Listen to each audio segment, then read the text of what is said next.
Listen, listen, listen. Now let's go. Vamos, man.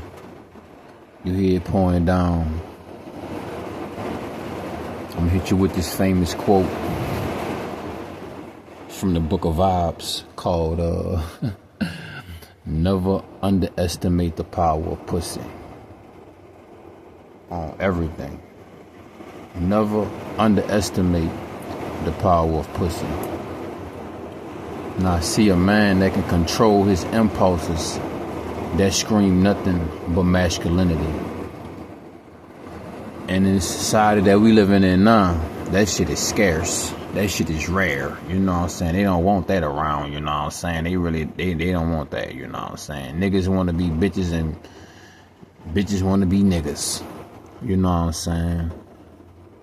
Now, why is it important for you to even try this practice? Turn this into a lifestyle. Honestly, I'm gonna tell you why, man. I'm fucking joked out right now. You know what I'm saying? I'm gonna tell you why you want to turn this into a lifestyle. You want to practice this.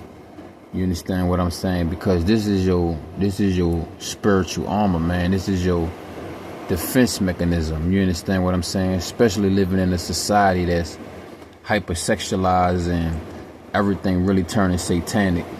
You understand what I'm saying? Having that God aura, stepping into your God body, the way of the God body.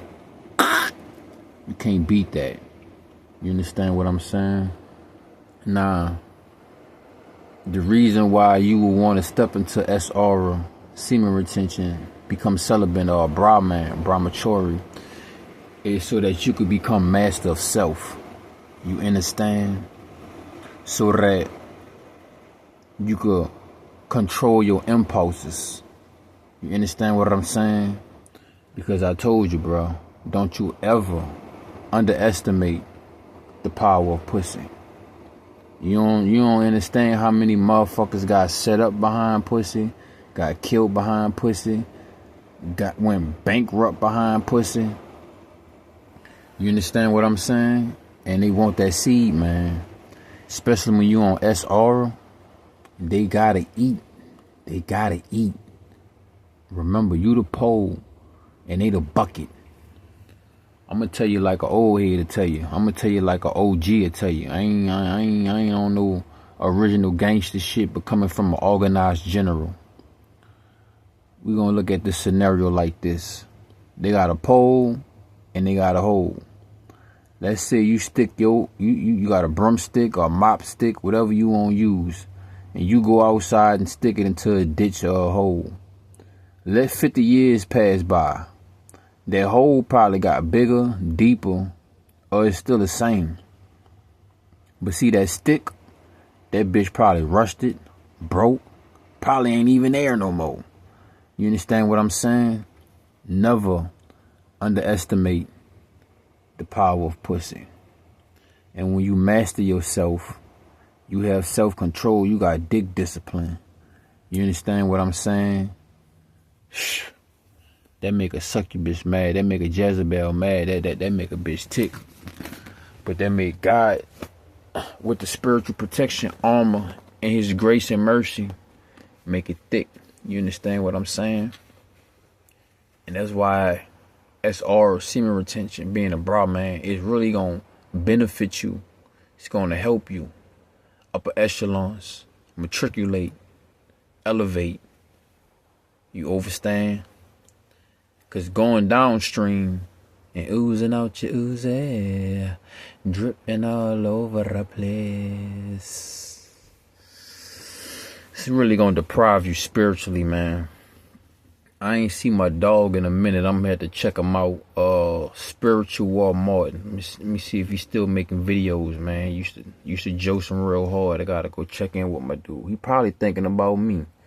Cause I ain't think about homie in a minute. Cause I ain't been seeing him drop no videos, man. Cause you know how YouTube was playing on us.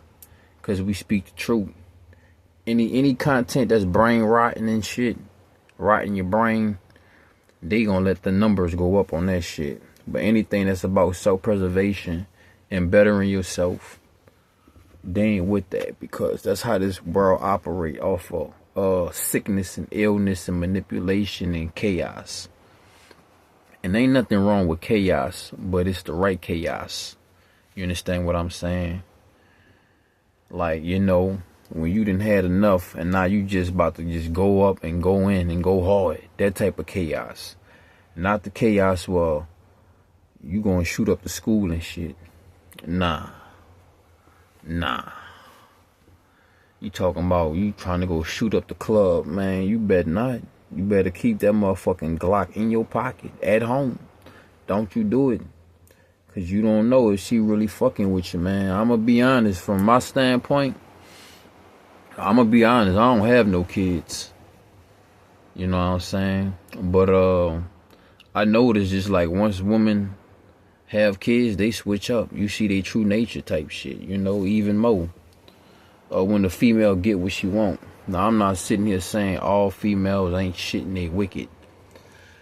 But in these modern times, man, it's better to have it than not need it, you know what I'm saying?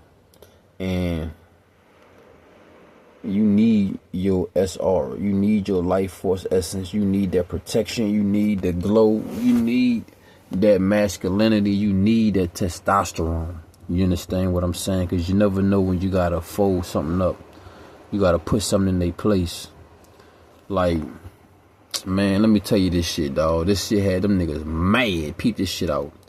I was on the airplane maybe a couple days ago, man. I was on the airplane, and it was two shorties that was, well, it was one shorty sitting in my seat and the other shorty sitting on the side of her. And I got to thinking in my head, started laughing on some T.K. Kirkland shit. He was like, man, what happened to real men, man? You know, you used to have a woman walking on the street with you. The man that stepped to the street and let her walk closer to the sidewalk. What happened to chivalry, man? Nah, nigga, they like, man, fuck that bitch. If she get hit, she get hit. What the fuck I gotta sacrifice my life for? That boy T.K. Kirkland said, that bitch said, you know, men used to sit on the seat close to the aisle to make the woman feel protected and let her sit by the window.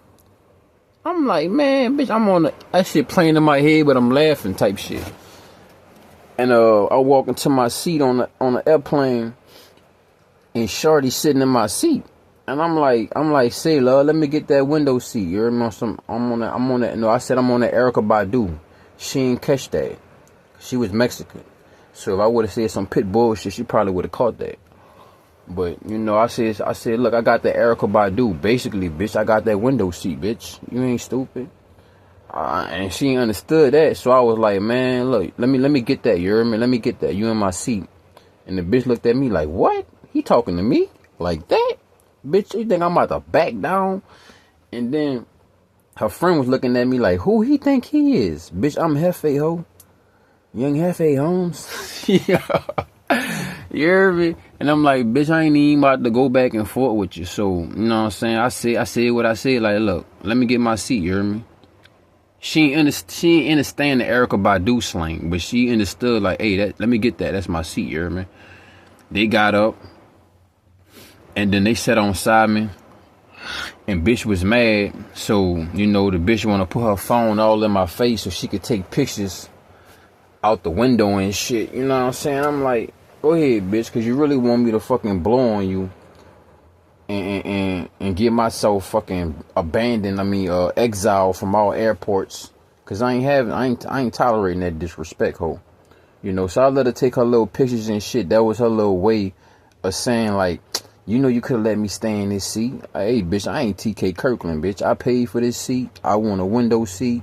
And I definitely went to the lady and I told her to make sure my ticket gonna have me with a window seat. Bitch, I want to look out the window, bitch. I don't want to look at nobody else in this hole but out the window.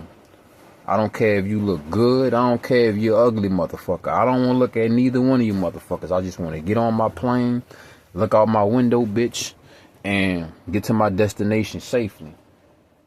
So after I put my foot in the bitch ass, I put my foot in their ass, you feel me? Like, hey, you got to get off my seat. Think I'm gonna just think I ain't gonna say nothing, ho? You out your body, bitch. My features may look like I'm not gonna say nothing, and you may think you gonna run all over me. But have you checked my energy, bitch? Sometimes I know how to suppress my nin, and you know what I'm saying? But hey, bitch, don't play with me. So shorty got on my seat, you know what I'm saying? She wanna take pictures and shit out the window and shit. I'm like, bitch, it's nighttime. You can't see shit, bitch. But that's your passive aggressive way, like, I wanted to see you couldn't let me, you could have just sat down right down the aisle. No, bitch, I paid for this fucking seat. You know what I'm saying? Like, I ain't gonna lie, dog. I'm probably a fucked up motherfucker, dog. But I remember I used to sit all the way in the back when I be on a Greyhound or some shit, and niggas would be like, hey, bro, I paid for this seat. I'm like, I be real, bro, you gonna have to get another seat, bro. I'm sitting back here. I don't want to be bothered by nobody. And plus, I want my window seat. And I don't want nobody sitting next to me, nigga. So I know you probably paid for this seat, but you ain't gonna get it today, bitch. You better just sit your ass the fuck down and hopefully make it to your destination. Don't piss me off. That masculinity is something else. I know niggas like, nah, that's toxic masculinity right there. Man, nah, dog. Cause I ain't gonna lie, I was sleeping. I had my headphones in too. That was another thing not to do. Especially in public, you got your headphones in, both of them. I'm like, bitch, I'm listening to some therapeutic music. I'm about to be on the bus for 4 days. Fuck y'all niggas. I'm doing me. So nigga tapped me while I was sleeping. The first thing I said, hey, bro, if a motherfucker never give you permission to touch them, what the fuck think you could touch them? Like, don't fucking touch me. He was like, oh, bro, I was just trying to get in my seat, bro. I paid for this seat. I'm like, hey, bro, to be real, bro, you going to have to sit down wherever you can, because I've been sitting here before you got here, and I'm going to stay here. Tell your ass fucking leave this bitch. He was pissed off. He sat down where he wanted to sit. That's that testosterone, boy. That's that masculinity. These niggas is fucking Brillo pad soft in this bitch. Got me fucked up, nigga. So, boom. Let's go back to the airplane section, you hear me? Which was like a couple rotations ago. So, after I got in shorty ass, got her out my fucking seat, I sat in the window. It was I think it was an Arab bitch or something. You know, they, like smart guys said, you know what I'm saying? They not like us. They don't like us. They don't fucking like us. Don't get that shit misconstrued. Like, it is a fucking, I knew this off topic, like, motherfucker. This might make motherfuckers not want to even subscribe. I don't give a fuck.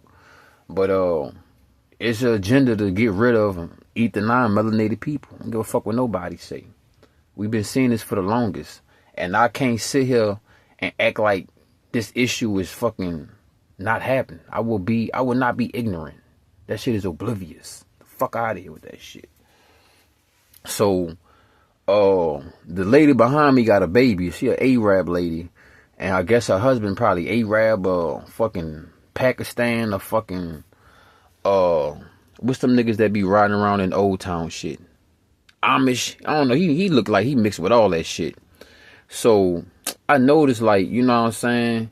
Because, hey, these demons, bro, these wicked motherfuckers, the motherfuckers that got the same type of, the hive mind, you know what I'm saying? It's the hive mind, bro. So, basically, the lady behind me, she kept on bumping my seat. So, I was like, hey, bro, stop fucking bumping my seat. You hear me? And then her husband was like, her dude was like, she's not even tapping your seat, man. And I said to myself, I just turned around. I'm like, I said what the fuck I had to say. I ain't about to tongue wrestle with you niggas. And, I mean, if I had to, if I gotta backhand your bitch, I'm gonna backhand you first. Since you the man, I'm gonna take it out on your bitch ass. Since you got this bitch under your wings, you gonna have to deal with the consequences that come with this dumb asshole. You hear me? So after I told Shorty stop bumping my seat, they got their mind right. Now the two Shorties that was sitting next to me, they was like, oh, this nigga is aggressive. I feel unsafe around him. And they move. So I had to hold out of myself, and I was like, that's cool, bitch. I don't feel no type of way that y'all got up because y'all feel like y'all lives is in danger because this real masculinity is here. Y'all feel real testosterone. Like, bitch, I ain't letting no bitch have their way. Especially if I can't have my way. Now, if you move in the right way, then you can have that. But if you think this is a one way, bitch, you driving down the dead end street. That's all, ho.